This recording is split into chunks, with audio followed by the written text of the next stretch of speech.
User interface show करना, button है तो बटन शो कराना, ये मैनेज होता है पूरा यूआई के थ्रेड में। यूआई के थ्रेड में कोई भी हम ऐसी चीजें नहीं कर सकते जिसमें बहुत टाइम लग रहा हो, क्योंकि अगर टाइम लगेगा तो थ्रेड जब तक कोई कोई काम हो रहा होता है तब तक के लिए वो ब्लॉक होते हैं।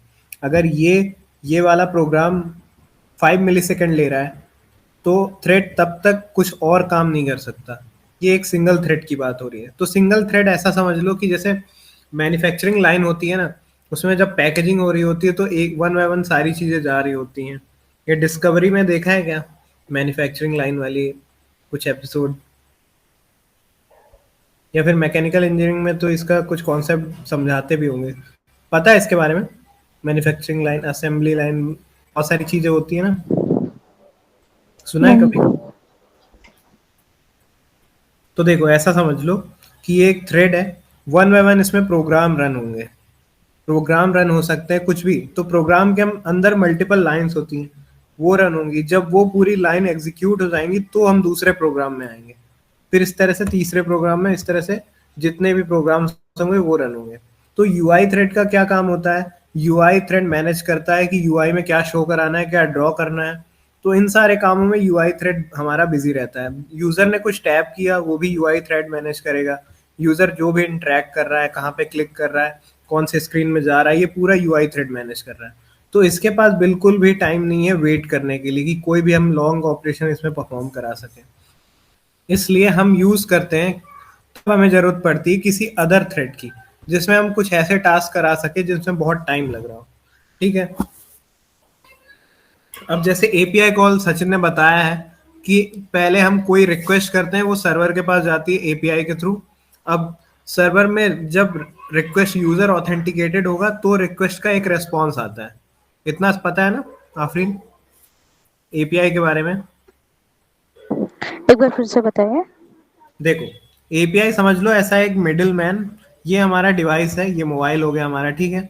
हमको देखना है कि क्लीनेस्ट सिटी ऑफ इंडिया कौन है। ठीक है, हमने सर्च की अपनी query, cleanest city of India कौन है। अब ये डेटा कहीं सर्वर में स्टोर होगा, ठीक है, मान लेते हैं ये हमारा सर्वर है।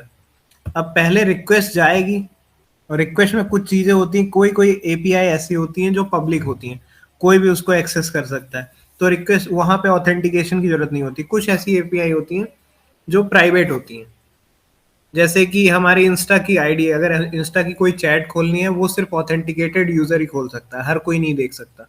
ठीक है। तो एपीआई में हम, पब्लिक एपीआई में हम रिक्वेस्ट डालेंगे कि हमको क्लीनेस्ट सिटी ऑफ इंडिया चाहिए।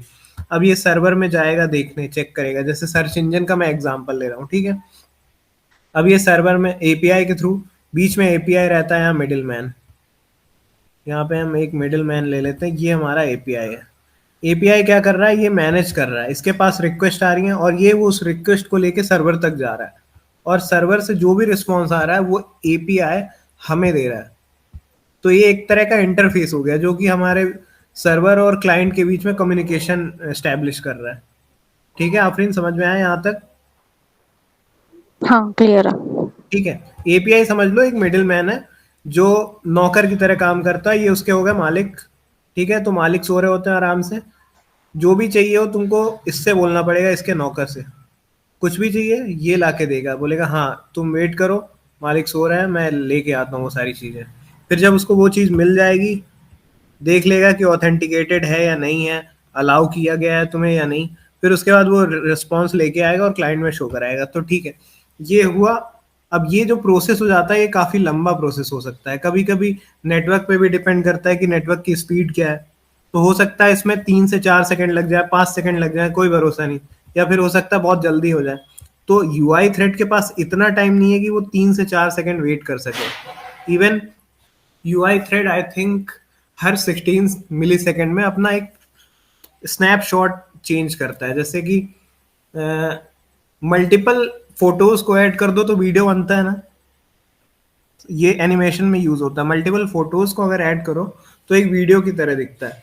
अगर मल्टीपल फोटोज को तुम ऐसे नेक्स्ट नेक्स्ट नेक्स्ट नेक्स्ट करती जाओगी तो एक वीडियो की तरह दिखेगा। तो समझ लो उसी तरह कई सारे फ्रेम्स होते हैं एंड्रॉइड के, हर 16 मिली सेकेंड में एक फ्रेम चेंज होता है। तो अगर कोई भी फ्रेम मिस हो गया तो हमको यूआई में लैग दिखता है। ठीक है।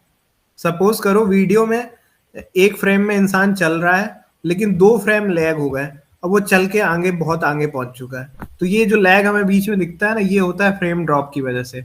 ये तब होता है जब या तो यूआई थ्रेड को किसी ऐसे टास्क में बिजी होना पड़ रहा है जिसमें ज्यादा टाइम लग रहा है, या तो जब गार्बेज कलेक्टर चलता है, वो एक अलग कॉन्सेप्ट हो गया। बस इतना समझ लो कि कोई भी अगर लॉन्ग रनिंग टास्क आ गया तो यूआई थ्रेड को मेहनत करनी पड़ती, किसी अदर चीज में बिजी हो जाता है। तब तक के जो फ्रेम हो गए ना, ये इस सेकंड वाला फ्रेम ड्रॉप हो गया, इस टाइम वाला फ्रेम ड्रॉप हो गया, तो हम यूजर को एक लैग दिखता है। तो इस सारी चीजों को अवॉइड करने के लिए हम मल्टीपल थ्रेड्स का यूज करते हैं। ठीक है, यहाँ तक समझ में आया आफरीन? मल्टीपल थ्रेड्स की जरूरत क्यों होती है? यस। ओके ठीक है। तो फिर उसके बाद हम बढ़ते हैं। अब हमको जैसे मल्टीपल थ्रेड्स तो हम क्रिएट कर सकते हैं, विवेकानंद आ गया।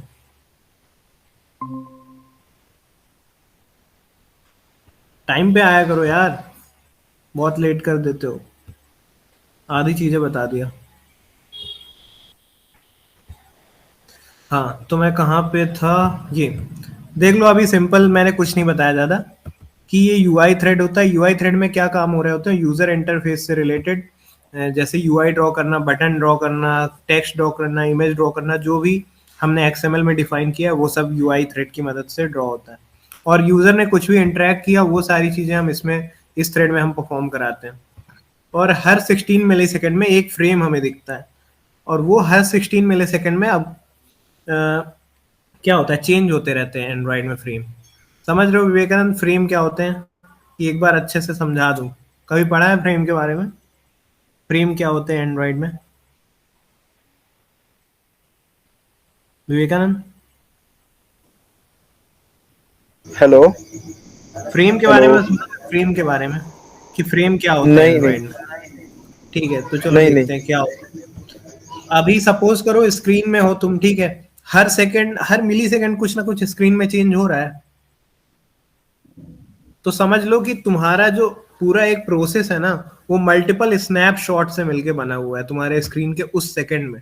उस सेकंड में जो भी तुम्हारे स्क्रीन की पोजीशन थी, वो तुम्हारा उस सेकंड का स्नैपशॉट हुआ, ठीक है। तो उसे बोलते हैं फ्रेम। और हर 16 मिली सेकंड में तुम्हारा कुछ ना कुछ फ्रेम चेंज हो रहा होता है। जैसे तुमने बैक बटन पे क्लिक किया तो स्क्रीन चेंज हुई हर 16 मिली सेकंड में, ठीक है, कुछ ना कुछ चेंज हो रहा है। एनिमेशन यूज किया तो वो चेंज हो रहा है, जिसके कारण तुमको स्मूथ दिखती हैं चीजें। क्योंकि 16 मिली सेकेंड एक बहुत छोटा ड्यूरेशन होता है, जो कि हम देख नहीं सकते बिना स्लो मोशन के। तो इतनी जल्दी जल्दी जब चेंजेस हो रहे होते हैं, तब हमें यूआई स्मूथ दिख रहा होता है। लेकिन कभी कभी हम ऐसी चीजें करते हैं यूआई थ्रेड में जो कि ज्यादा टाइम लेते हैं, तो उससे क्या होता है, बीच के जो फ्रेम होते हैं वो ड्रॉप हो जाते हैं, ठीक है। अब जैसे सपोज करो हम वीडियो देख रहे हैं यूट्यूब में, और ऑटो चल रहा है रोड में, लेकिन 2 फ्रेम ड्रॉप हो गए, तो ऑटो अचानक से बहुत आगे दिखा, जबकि वीडियो में बहुत स्मूथ दिखना चाहिए था। तो ऐसा क्यों हुआ? कि यूआई थ्रेड को लैग, समझ में आया ना लैग क्यों होता है? गेम खेले होगे ना विवेकानंद, लैग समझ में आता है ना क्या होता है?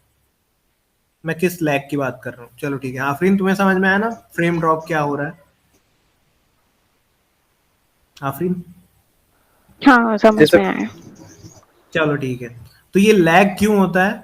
क्योंकि हमारे यूआई थ्रेड को जब किसी अदर टास्क में ज्यादा टाइम लग रहे होता है, तो वो क्या है कि ये सारी चीजें स्किप कर देता है, वो डायरेक्ट यहाँ से ये वाले फ्रेम में स्विच हो जाता है, वो इनको इनको रन ही नहीं करता। तो ऐसे में क्या है, ऐसी चीजें ना हो इसलिए हमें दूसरे थ्रेड की जरूरत पड़ती है। तो एंड्रॉइड में हमको मल्टी थ्रेडिंग का कॉन्सेप्ट मिलता है। फिर हम क्या करते हैं कि कोई ऐसा अगर टास्क आ रहा है जिसमें ज़्यादा टाइम लग रहा है, तो हम उसको दूसरे थ्रेड में पहले क्रिएट करेंगे। उसके बाद हम उस थ्रेड में अपनी प्रोसेस या जो भी टास्क है हम उसको भेजते हैं कि भाई, अगर तुम्हें 2-3 सेकंड लग रहे हैं तो हमें तो ये सारा काम पहले करना है, हम इन पे ध्यान देंगे, तब तक तुम इस पे रन होते रहो दूसरे थ्रेड पे। ठीक है, ये हुआ हमारा, या तो इसको बैकग्राउंड थ्रेड बोल लो या तो अदर थ्रेड बोल लो, जो भी बोल लो। तो ये है हमारा मल्टी थ्रेडिंग का कॉन्सेप्ट। ठीक है, मल्टीपल थ्रेड्स को मैनेज करना। और ये चीजें कैसे हो रही है? एसिंक्रोनसली, मतलब इधर भी चीजें चल रही हैं, इनमें कोई इफेक्ट नहीं आ रहा है इस चीज का। इसमें भले कितना भी टाइम लगे, इसमें 10 सेकंड लगे, 15 सेकंड लगे, कोई दिक्कत नहीं। हमारे यूआई को कोई दिक्कत नहीं हो रही, यूआई हमारा प्रॉपर स्मूथ ड्रॉ हो रहा है। अब बैकग्राउंड में वो चीजें हो रही हैं, जैसे एपीआई कॉल। एपीआई कॉल में क्या है कि पहले रिक्वेस्ट होती है, एपीआई एपीआई के पास जाती है, अब एपीआई लेके जाता है सर्वर के पास, चेक करता है जो भी ऑथेंटिकेशन वगैरह है, उसके बाद रेस्पॉन्स लेके आता है, फिर देता है। तो ये क्या है, टाइम कंज्यूमिंग टास्क है। तो इसमें हमें कम से कम कुछ सेकंड्स तो लग ही रहे होते हैं। तो तब तक हम क्या है, वेट तो करेंगे नहीं, यूआई तो दिखना चाहिए यूजर को, इसलिए हम यूज करते हैं मल्टीपल थ्रेड्स का। बट थ्रेड्स में दिक्कत क्या होती है, सबसे बड़ी दिक्कत थ्रेड्स में क्या होती है कि इसका जो है ना, अगर तुम एक थ्रेड क्रिएट कर रहे हो तो सोचो वो 1 MB तक की तो मेमोरी लेगा स्टैक में। स्टैक में क्या मतलब कि उसका एक तरह से रजिस्टर समझ लो स्टैक, कि वहां पे उसकी एंट्री हुई है कि एक थ्रेड क्रिएट किया गया, उसका नाम है, ठीक है, वो इतनी मेमोरी ले रहा है। और उसके कुछ ऑब्जेक्ट्स होते हैं उसके अंदर जो यूज में आते हैं मल्टीपल प्रोग्राम्स को रन करने के लिए। तो थ्रेड क्या है, एक रिसोर्स हैवी टास्क है, मतलब मेमोरी इसमें ज्यादा यूज होती है। अगर इस तरह सोचो कि हमको इन केस यहाँ पे, अब ये जो एक, मान लो ये 5 सेकंड ले रहा होता है, ठीक है, अब इसके अंदर में कुछ ऐसा ब्लॉक आ गया जो खुद एक 4 सेकंड ले रहा है, ठीक है। सोचो ऐसा कुछ टास्क आया, सॉरी, इसको कंट्रोल डी करो। कुछ ऐसा टास्क है यहाँ पे जो खुद 5 सेकंड ले रहा है, ये 5 सेकंड ले रहा था, एक और टास्क आ गया जो 5 सेकंड ले रहा है। तो हमने क्या है, इसके लिए और एक थ्रेड क्रिएट किया और इसमें रन करेंगे हम दूसरा दूसरा जो भी टास्क है, लॉन्ग रनिंग टास्क, क्योंकि हमको इस वाले थ्रेड को भी ज्यादा ब्लॉक नहीं कर सकते। और बाय डिफॉल्ट क्या है, थ्रेड ब्लॉकिंग ही होते हैं। ये इसको तब तक ब्लॉक करके रखेगा जब तक ये एग्जीक्यूट नहीं हो जाता। तो यहाँ पे तो हम कुछ परफॉर्म नहीं कर सकते हैं, कुछ लॉन्ग रनिंग टास्क आ गया तो इसलिए हम अनदर थ्रेड करेंगे। तो इस तरह क्या है कि थ्रेड क्रिएट करते करते बहुत सारे थ्रेड हो जाते हैं। तो सोचो एक थ्रेड जब मेमोरी में इतनी स्पेस ले रहा है, तो जब मल्टीपल थ्रेड हो जाएंगे तो कितनी दिक्कत होगी। इसलिए दिक्कत होती है हमको थ्रेड्स को मैनेज करने में, क्योंकि ये मेमोरी बहुत ज़्यादा कंज्यूम करते हैं और साथ में हमारे ऐप को थोड़ा सा स्लो कर देते हैं। क्योंकि थ्रेड क्रिएट करना ना, हम ऐप के थ्रू डायरेक्ट नहीं कर सकते, उसके लिए हमको ऑपरेटिंग सिस्टम से कम्युनिकेट करना पड़ता है। और साथ साथ में जब भी हमको थ्रेड स्विच करना होता है तो भी हमको ऑपरेटिंग सिस्टम से या सीपीयू से हमारे कॉन्टेक्स्ट स्विचिंग के लिए वो करना पड़ता है हमें। डायरेक्ट तो हम कर नहीं सकते ये सारी चीजें। तो अब कोई भी ऐसा काम जो ओएस कर रहा है, ठीक है, ऑपरेटिंग सिस्टम कर रहा है, तो वो टाइम ज्यादा लेगा और परफॉर्मेंस हमारी ऐप की गिरा देगा। तो इसलिए थोड़े थ्रेड्स हैवी होते थे और ब्लॉकिंग होते हैं नेचर से ये। तो हमने क्या किया फिर, मतलब हमने नहीं, अच्छे अच्छे डेवलपर्स ने मिलके बनाया एक ऐसा तरीका जिसमें हम एक ही थ्रेड का यूज करके मल्टीपल टास्क परफॉर्म करवा सकें, जिससे हमको बहुत सारे थ्रेड नहीं बनाना पड़े। समझ में आया कि थ्रेड्स के साथ दिक्कत क्या थी? यहाँ तक समझ में आया ना दिक्कत क्या हो रही है थ्रेड्स के साथ? अगर किसी को नहीं समझ में आया तो बोलो। ओके, तो अभी तो जैसे तुम लोगों ने ना थ्रेड्स यूज किया है तो ऐसा लग रहा होगा कि थ्रेड क्या है। हमने दोनों यूज किया हुआ है, जैसे मैंने, सचिन ने। उस टाइम पे जावा में हम लोग करते थे तो मल्टी थ्रेडिंग का ही कॉन्सेप्ट था। तो उसमें पहले थ्रेड की क्लास होती थी, मतलब कोई भी क्लास का नाम दे दो तुम, फिर उसमें एक्सटेंड करो थ्रेड था, बाय डिफॉल्ट एक बैकग्राउंड थ्रेड प्रोवाइड कर देता था। तो उसके अंदर हम एपीआई कॉल करते थे। लेकिन जब से कोरूटीन आया है उससे फायदा क्या हुआ है कि हम एक ही थ्रेड में मल्टीपल चीजें परफॉर्म कर सकते हैं बाय यूजिंग सस्पेंड फंक्शन। वो समझाता हूं मैं कैसे।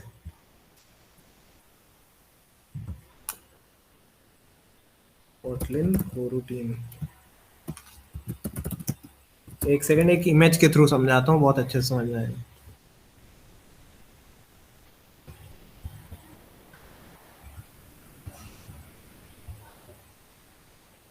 सबसे अच्छा कॉन्सेप्ट लगता है यार मेरे को ये समझना कि कोरूटीन्स क्या है, बहुत प्यारी चीज है। बस टैब स्विच हो जाए।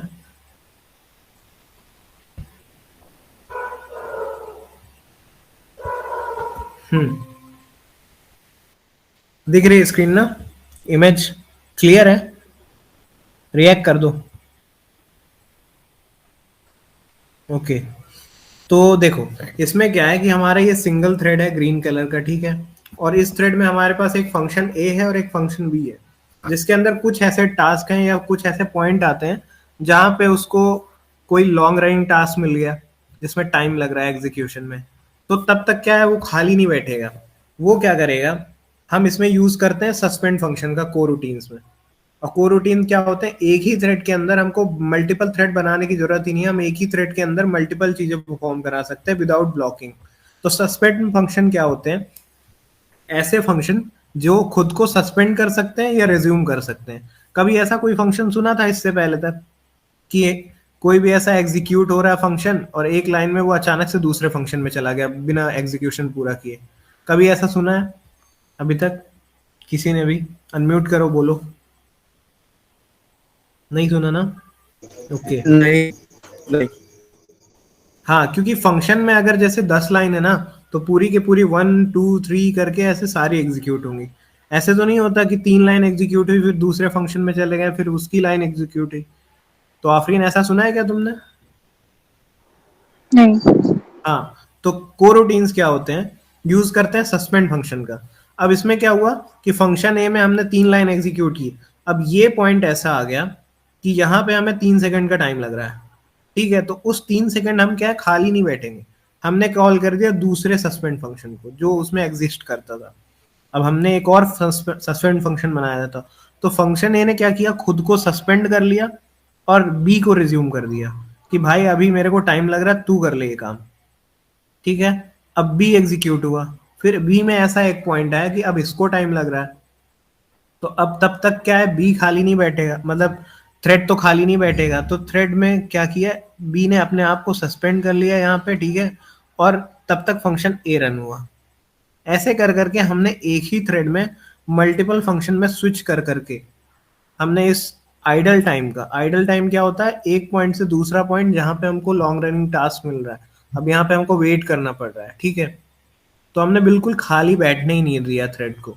और वो वाले में क्या होता था, पहले जो थ्रेड्स होते थे उनमें हम वो बाय डिफॉल्ट ब्लॉकिंग थ्रेड होते थे, मतलब उनमें ऐसी फंक्शनैलिटीज नहीं होती थी कि वो कॉन्टेक्स्ट स्विच कर लें ऐसे जब वो आइडल टाइम में हो। तो तब तक हमको वेट करना ही पड़ता था।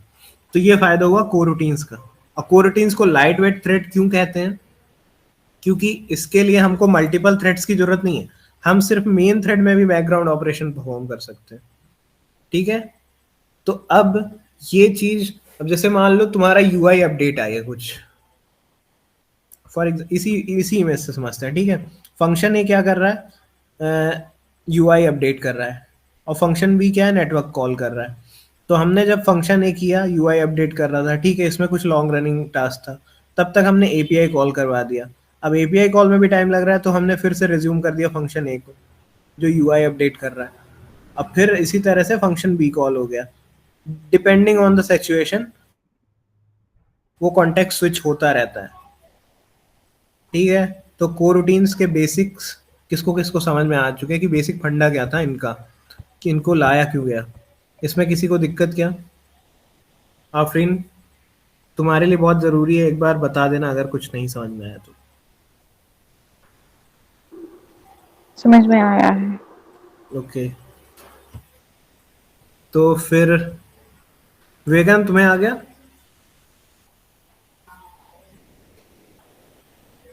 विवेकानंद,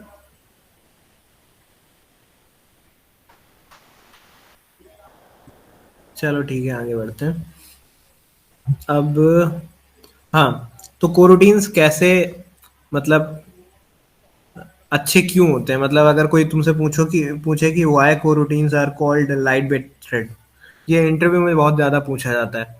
तो उसका आंसर ये है कि जो कोरूटीन्स होते हैं वो किसी स्पेसिफिक थ्रेड में नहीं रन, मतलब हमको उसके लिए अलग से थ्रेड नहीं क्रिएट करना पड़ता, हम उसको एग्जिस्टिंग थ्रेड में भी रन कर सकते हैं विदाउट ब्लॉकिंग हमारा थ्रेड। जो भी हमारा थ्रेड है, अगर मेन थ्रेड है तो मेन थ्रेड, या कोई अदर थ्रेड है तो उसमें भी हम उसको ब्लॉक नहीं कर रहे हैं। तो ये क्या है, नॉन ब्लॉकिंग होते हैं बाय नेचर। और ये जो स्टैक पे मेमोरी यूज करते हैं, स्पेस यूज करते हैं ना, वो सिर्फ कुछ किलोबाइट्स की होती है, मतलब कुछ केबी की होती है। तो ये क्या है, मेमोरी मेमोरी कंजम्पशन भी इनका लो होता है, नॉन ब्लॉकिंग होते हैं नेचर से, मतलब अपने थ्रेड को ब्लॉक नहीं करते हैं, वो तब तक आइडल टाइम में कुछ और कर रहे होंगे ऐसा। और इसमें जो कॉन्टेक्स्ट स्विचिंग होती है ना, वो बहुत इजीली हो जाती है। अगर तुम जैसे मेन थ्रेड पे काम कर रहे हो और बैकग्राउंड थ्रेड में तुमने कोई दूसरा टास्क असाइन किया, अब उस थ्रेड से तुमको वापस आने के लिए ना जो कम्युनिकेशन करना पड़ता था ओएस से, इसमें वैसा नहीं रहता। ये बाय डिफॉल्ट कोरूटीन्स मैनेज करते हैं, जो कि सस्पेंड फंक्शन होते हैं ना, वो मैनेज करते हैं कॉन्टेक्स्ट स्विचिंग। और ये मैनेज करता कौन है? Kotlin run time. Operating system से लेना देना नहीं है इसको, ये मैनेज कर रहे होते हैं कॉटलिन रन टाइम।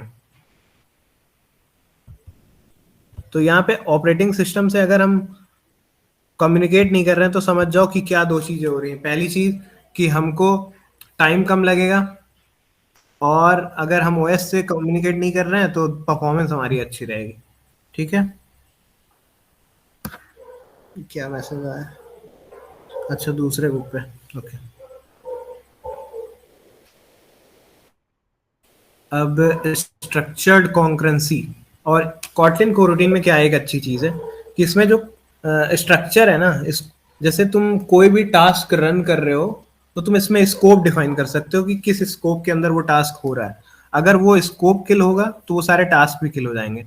तो तुमको ये नहीं मैनेज करना है कि तुमने मल्टीपल थ्रेड बना रखे हैं ना, तो उसको तुमको मेमोरी से हटाना कब है और कब रखना है।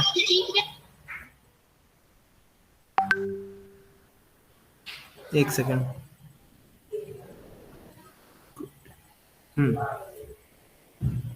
तो इससे क्या मेमोरी लीक नहीं होती। जैसे थ्रेड में क्या दिक्कत होती थी कि हमने मल्टीपल थ्रेड्स तो बना लिए, अब डेवलपर इतना ज्यादा भी, मतलब कितना भी टैलेंटेड हो ना, वो कहीं ना कहीं गलती कर ही देता था कि हमारे कुछ थ्रेड्स रनिंग होते थे जो हम डिस्ट्रॉय नहीं कर पाते थे। तो उससे क्या होता था, वो मेमोरी में तब भी स्पेस ले रहे होते थे। ये होता था मेमोरी लीक का रीजन सबसे बड़ा। अब इस तरह से क्या होगा कि अगर तुम्हारा एक्टिविटी के अंदर तुमने कोरूटीन बनाया, तो जैसी एक्टिविटी डिस्ट्रॉय होगी तुम्हारा कोरूटीन भी डिस्ट्रॉय हो जाएगा। तो तुमको इसकी जरूरत नहीं पड़ रही है कि तुमको खुद से डिफाइन करना पड़ रहा हो कि क्रिएट कैसे हो रहे हैं और डिस्ट्रॉय कैसे हो रहे हैं। ठीक है, तो इसलिए हम इनको लाइट वेट थ्रेड बोलते हैं, क्योंकि ये काम पूरा थ्रेड वाला ही कर रहे होते हैं, बट मेमोरी में स्पेस बहुत कम ले रहे होते हैं, इसलिए हो गए ये लाइट वेट। अब क्या चीजें देख सकते हैं हम इसमें, और देख लेते हैं। एक सेकेंड।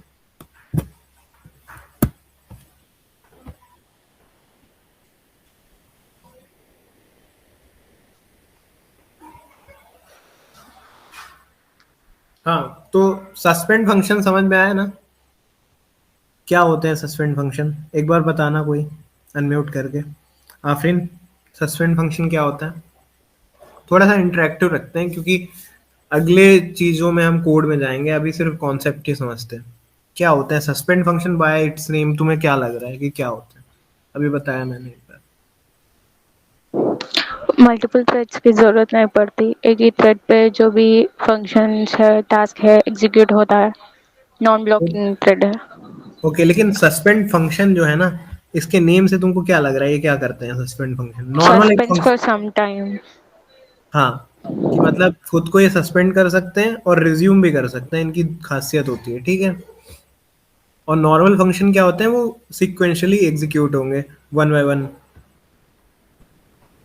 अब कोरूटीन्स में और क्या चीजें देख सकते हैं बाय, अगर इंटरव्यू पर्सपेक्टिव से देखें तो।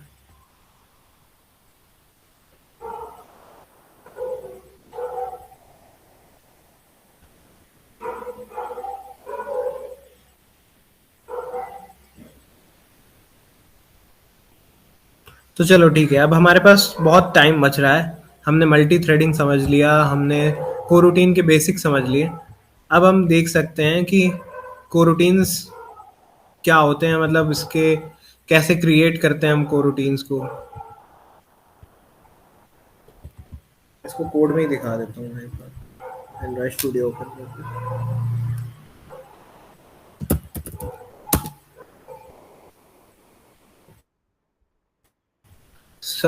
आफरीन, तुमने क्रिएट किए है ना कोटलिन कोरूटीन? कुछ थोड़ा बहुत याद हो तो बताना कैसे क्या करते हैं। कोरेटिन्स के डिपेंडेंसी ऐड करना है पहले। हाँ, ओके। एंड क्या यूज करते हैं, कुछ थोड़ा बहुत याद है क्या? किस कीवर्ड का यूज करते हैं इनको क्रिएट करने के लिए? तब तक हमारा प्रोजेक्ट ओपन हो जाएगा। मतलब फंक्शंस क्रिएट करना है। हाँ मतलब कोरूटीन्स अगर क्रिएट करना है तुमको या फंक्शन क्रिएट करना है सस्पेंड, कैसे करते हैं? सस्पेंड फंक्शन, फिर फंक्शन नेम। एक सेकेंड ना, मैं तब तक मेरा प्रोजेक्ट ओपन हो जाएगा।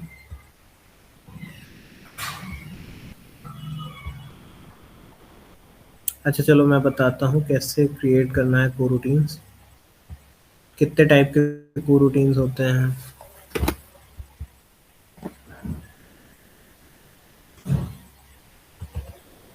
अच्छा तो अगर कोई तुमसे पूछे डेफिनेशन कि कोरूटीन्स क्या होते हैं, सबसे पहला ये बताना है कि कोरूटीन्स are light weight thread.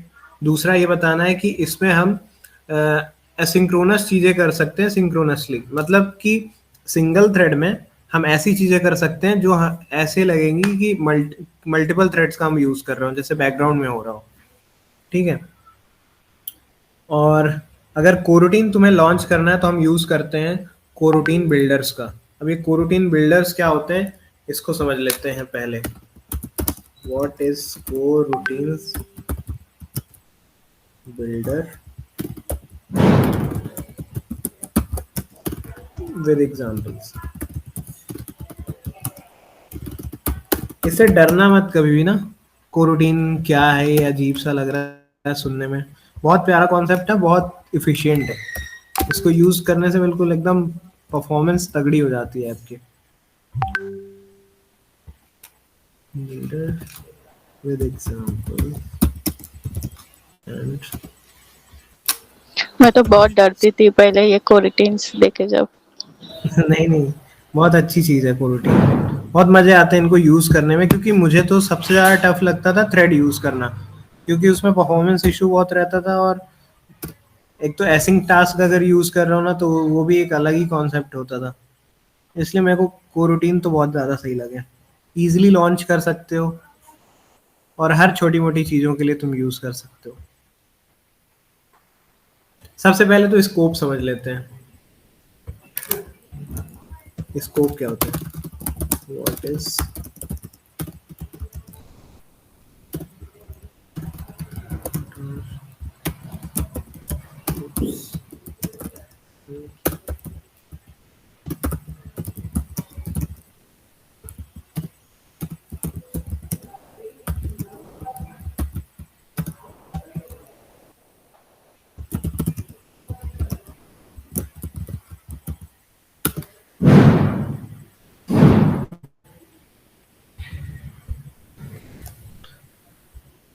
Life cycle? पता है ना, एक्टिविटी का लाइफ साइकिल होता है, फ्रेगमेंट का लाइफ साइकिल होता है, उसी तरह से कोरूटीन्स का लाइफ साइकिल होता है। अब देखो कोरूटीन्स में शुरू शुरू में मेरे को किस चीज में कंफ्यूजन होता था, सबसे पहला तो सस्पेंड फंक्शन में, कि जो हम सस्पेंड फंक्शन क्रिएट कर रहे हैं वो कोरूटीन है, या फिर खुद जो हमने लॉन्च कीवर्ड का या एसिंग कीवर्ड का यूज करके किया वो कोरूटीन है। तो देखो कोरूटीन क्या है, एक फंक्शन से बियॉन्ड जाता है। फंक्शन उसके अंदर हम लॉन्च कर सकते हैं, लेकिन सस्पेंड फंक्शन का ये काम होता है कि जो खुद को पॉज या रिज्यूम कर सके।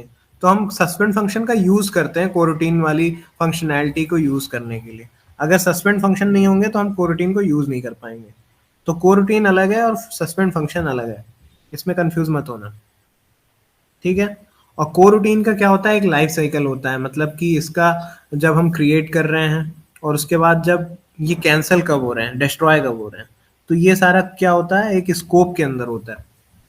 तो स्कोप की जरूरत हमें तब पड़ती है जब हम ये डिफाइन करना चाहते हैं कि कोरूटीन कब क्रिएट होगा, कब डिस्ट्रॉय होगा। सपोज करो अगर हम एक्टिविटी के अंदर कोरूटीन क्रिएट कर रहे हैं तो इसमें एक लाइफ साइकिल स्कोप होता है। इसका मतलब कि जब एक्टिविटी क्रिएट होगी तो ये अपने लाइफ साइकिल ओनर से अटैच हो जाएगा, जो भी इसका ऑनर है। जैसे एक्टिविटी के अंदर तो एक्टिविटी, फ्रेगमेंट के अंदर है तो फ्रेगमेंट। अगर ये एक्टिविटी क्रिएट हो रही है तो कोरूटीन भी क्रिएट होगा। और एक्टिविटी डिस्ट्रॉय हुई तो अगर कोरूटीन इन केस रनिंग होगा कुछ उसके अंदर फंक्शनैलिटी, तो वो भी डिस्ट्रॉय हो जाएंगे विदाउट कोरूटीन के कंप्लीट हुए। ठीक है। तो इन चीज़ों का हमें ध्यान तब रखना पड़ता है जब हम कुछ ऐसी चीज़ें करा रहे होते हैं जो जिनका एग्जीक्यूशन जरूरी है हमें, तो हम स्कोप्स का ध्यान तब रखते हैं। ठीक है। तो सबसे पहला स्कोप हमारा होता है ग्लोबल स्कोप। हम देखते हैं इसको कोड के थ्रू। मैं स्क्रीन शेयर करता हूँ।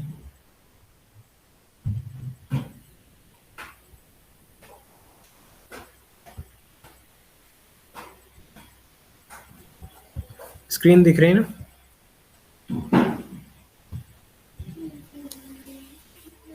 हम्म। तो इसमें मैंने मेन एक्टिविटी में ही चलो बना लेते हैं कुछ।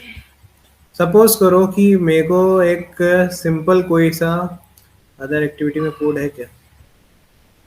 हाँ, चलो यहीं पे देखते हैं।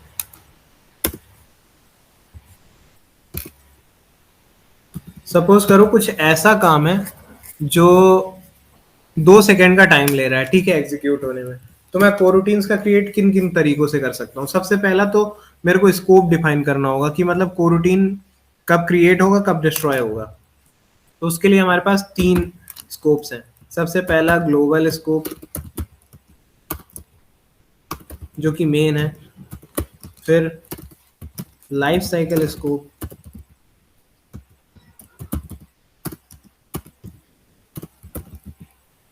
और तीसरा व्यू मॉडल स्कोप। और एक होता है जो कस्टम स्कोप होता है, जो तुम खुद के लिए क्रिएट कर सकते हो, खुद डिफाइन कर सकते हो। ये होता है कोरूटीन स्कोप। ठीक है। तो इसमें सबसे पहला ग्लोबल स्कोप क्या होता है? ग्लोबल स्कोप मतलब ये इसके अंदर इसका यूज करके अगर कोई भी कोरूटीन तुम लॉन्च कर रहे हो तो वो तब तक रहेगा मेमोरी में, या फिर तब तक जिंदा रहेगा, जो भी बोल लो, जब तक एप्लीकेशन हमारा खत्म नहीं हो जाता, डिस्ट्रॉय नहीं हो जाता। ठीक है। ये तभी क्रिएट होगा जब एप्लीकेशन क्रिएट हो रहा है, और उसके बाद क्रिएट हो रहा है मतलब रन हो रहा है जब, और उसके बाद डिस्ट्रॉय तब होगा जब एप्लीकेशन बंद होता है। ठीक है। और लाइफ साइकिल स्कोप क्या होता है? अगर हम इसको एक्टिविटी के अंदर क्रिएट कर रहे हैं तो वो एक्टिविटी के लाइफ साइकिल से अटैच हो जाएगा। अगर हम फ्रेगमेंट के अंदर क्रिएट कर रहे हैं तो वो फ्रेगमेंट के लाइफ साइकिल से अटैच हो जाएगा। और व्यू मॉडल स्कोप सेम इसी तरह। अगर हम व्यू मॉडल के अंदर कोई भी कोरूटीन लॉन्च करना चाहते हैं तो हम व्यू मॉडल स्कोप का यूज करेंगे। और इन चीजों की जरूरत क्यों पड़ती है पता है?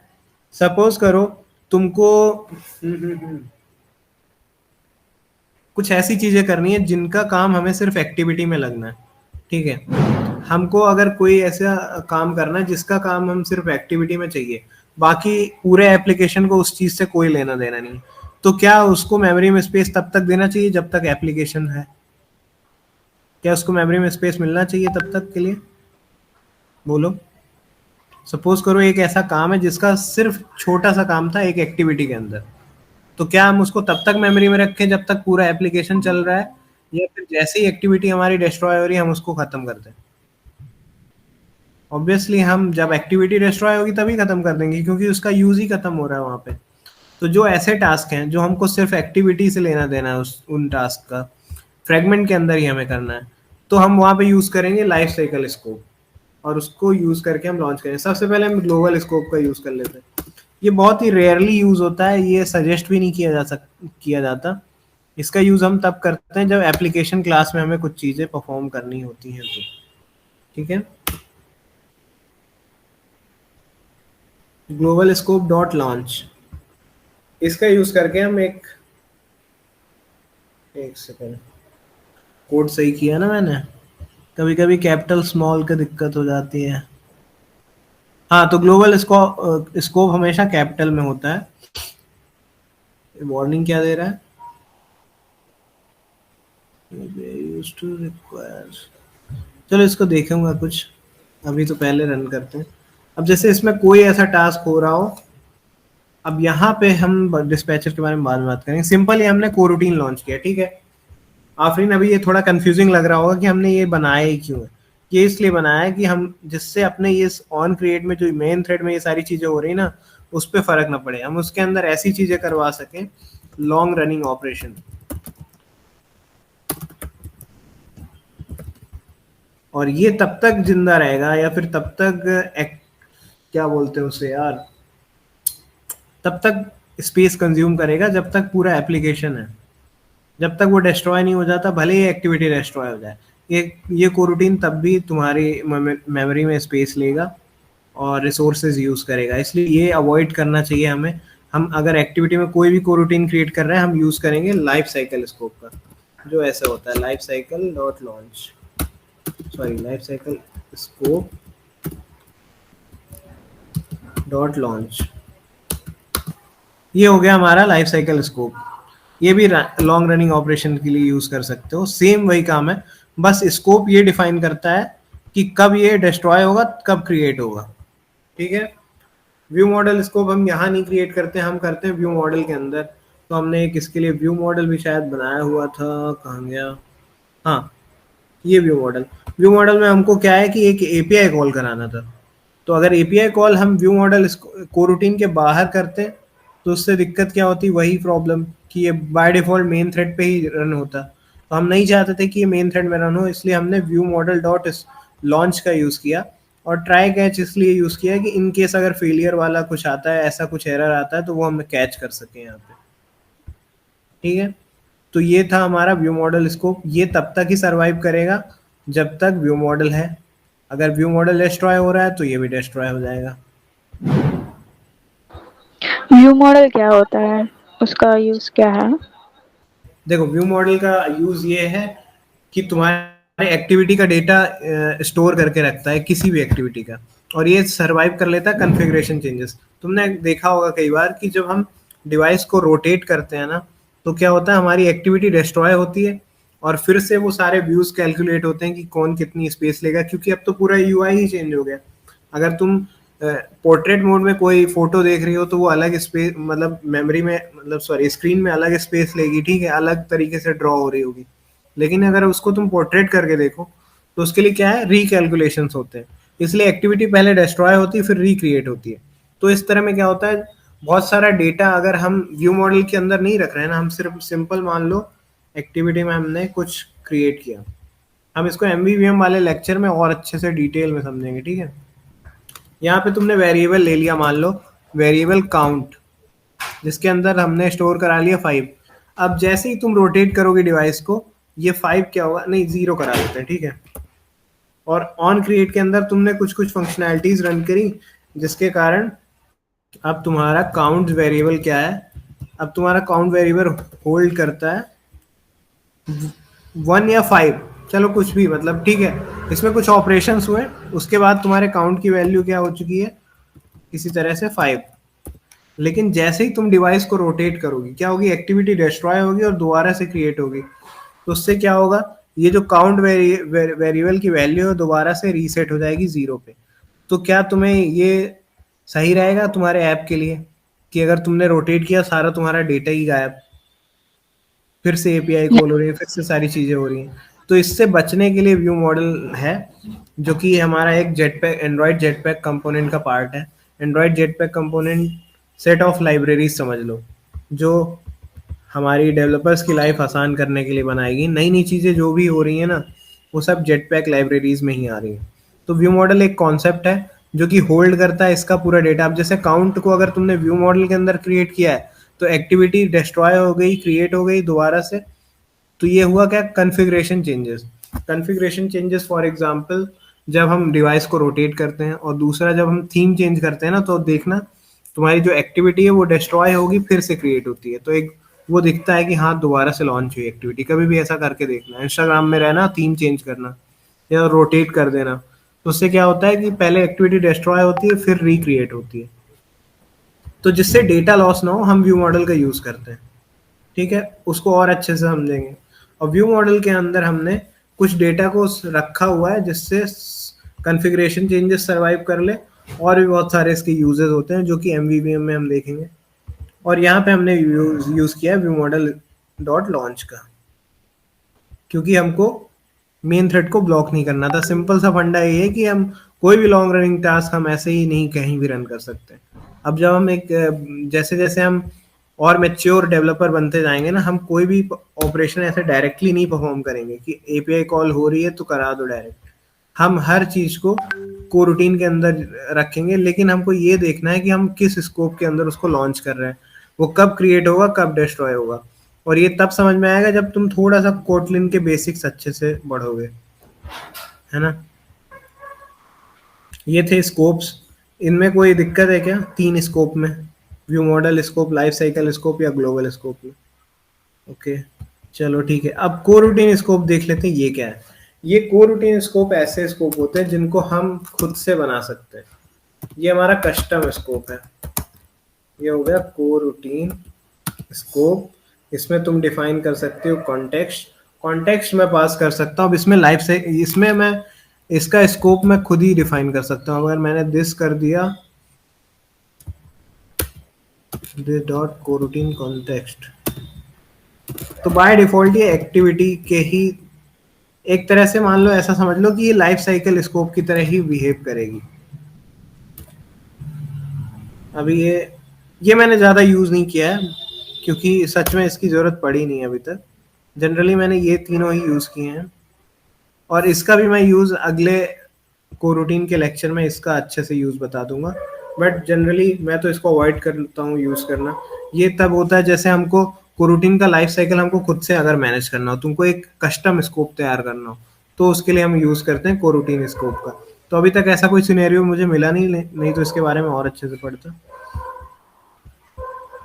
हाँ तो ठीक है, ये तीन मेन होते हैं। और उसके बाद अपन देख लेते हैं कोरूटीन लॉन्चर्स क्या होते हैं। जैसे हमने यहाँ पे लॉन्च कीवर्ड का यूज किया है, ठीक है, तो ये क्या कर रहे हैं, कोरूटीन को लॉन्च करते हैं, तो इन्हें क्या बोलते हैं, कोरूटीन लॉन्चर या बिल्डर्स। ठीक है, कोरूटीन लॉन्चर या बिल्डर, नाम से पता चल रहा है, ठीक है। ऐसी ऐसे ऐसे फंक्शन जो कोरूटीन को लॉन्च करते हैं, समझ लो ये भी एक फंक्शन ही हुआ।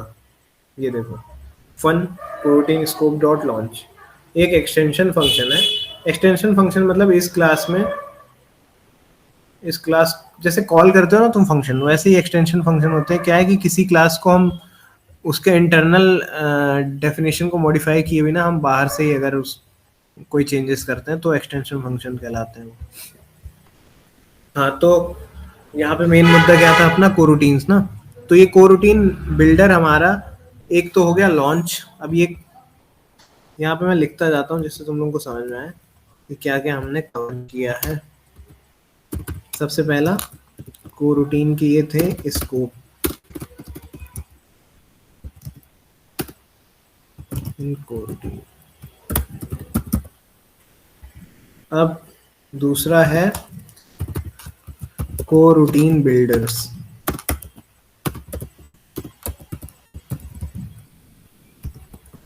कोरूटीन बिल्डर्स ये क्या हो गए, लॉन्च जो कि होगा स्मॉल में,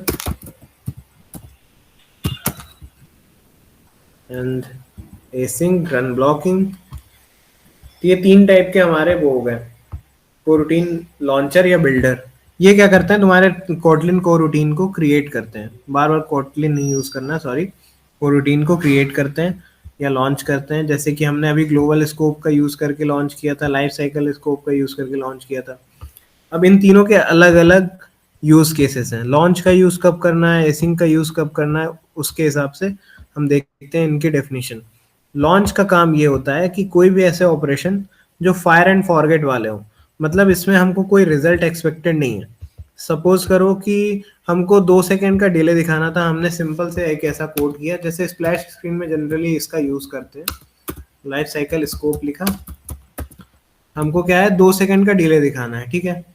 हमने इसका यूज किया, यहाँ पे लिख दिया डिले 2000 मिली सेकेंड्स, ठीक है। ये क्या करेगा, ये डिले करेगा 2 सेकेंड और उसके बाद एक नई एक्टिविटी ओपन कर देगा, बैल इंटेंट और इंटेंट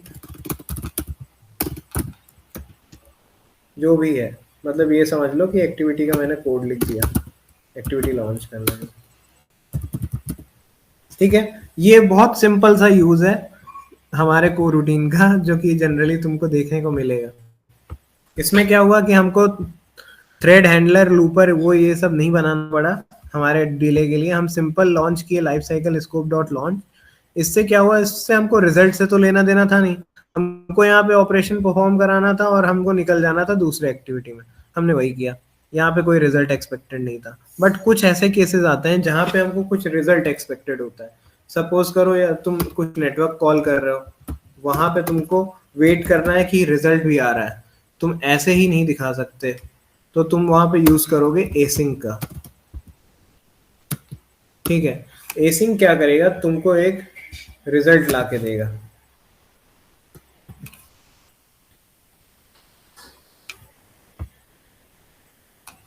वेल डिफर्ड ऑब्जेक्ट।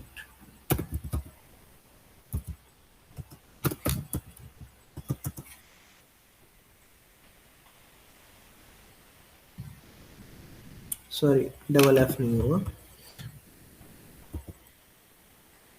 ठीक है, तो ये क्या करता है कि तुमको एक रिजल्ट भी देता है बदले में। और वो कब मिलता है तुम्हें? ये जो डिफर्ड ऑब्जेक्ट है ना, इसको हमको एक तरह से ये समझ लो कि ये हमारे पास टोकन की तरह है, कि इसका यूज करके हम इसका जो भी रिजल्ट होगा ना वो हम गेट कर सकते हैं बाय यूजिंग जो भी डिफर्ड जॉब है उसका, उसमें डॉट अवेट लगा के। ये अभी नहीं देखेंगे ना, ठीक है, नेक्स्ट वाले में देखेंगे। अभी ये समझ लो कि इसमें कुछ रिजल्ट मिलता है। सिंपल सी डेफिनेशन है, ज्यादा हमको कंफ्यूज नहीं होना है, ज्यादा डरना नहीं है।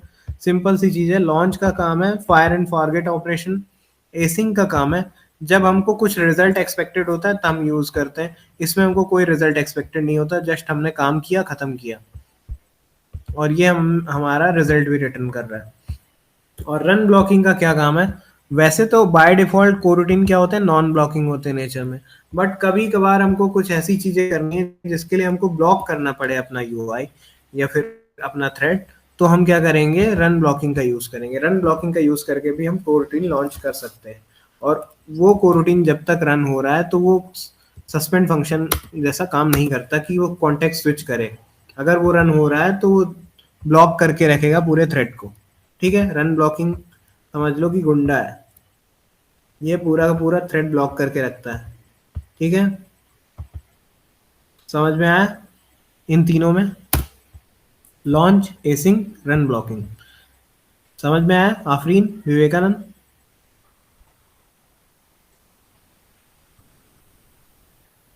ओके, बहुत बढ़िया।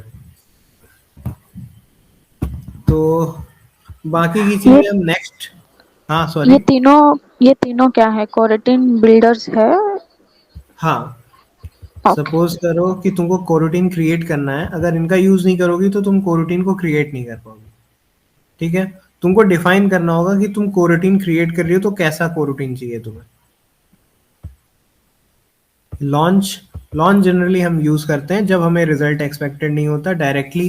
कुछ ऐसे फंक्शन, जैसे अभी तुमको मैंने उसका एग्जांपल दिया ना, लाइफ साइकिल।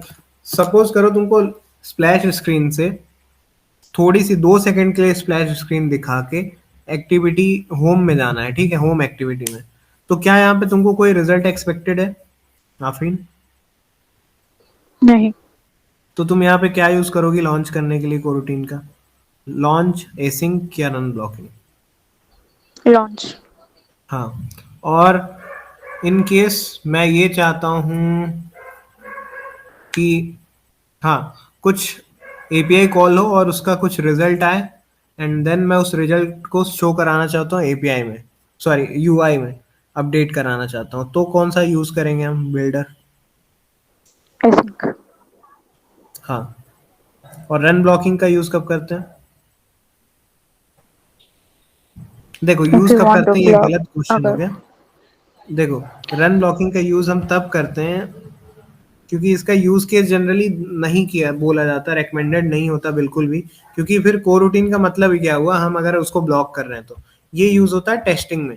ठीक है, जब हमको देखना होता है ब्लॉक करके लिटरली कि क्या चल क्या रहा है, तो हम यूज करते हैं इसका, नहीं तो जनरली ये नॉर्मल यूज में नहीं होता, सिर्फ हम इन दोनों का ही यूज कर रहे होते हैं। ठीक है,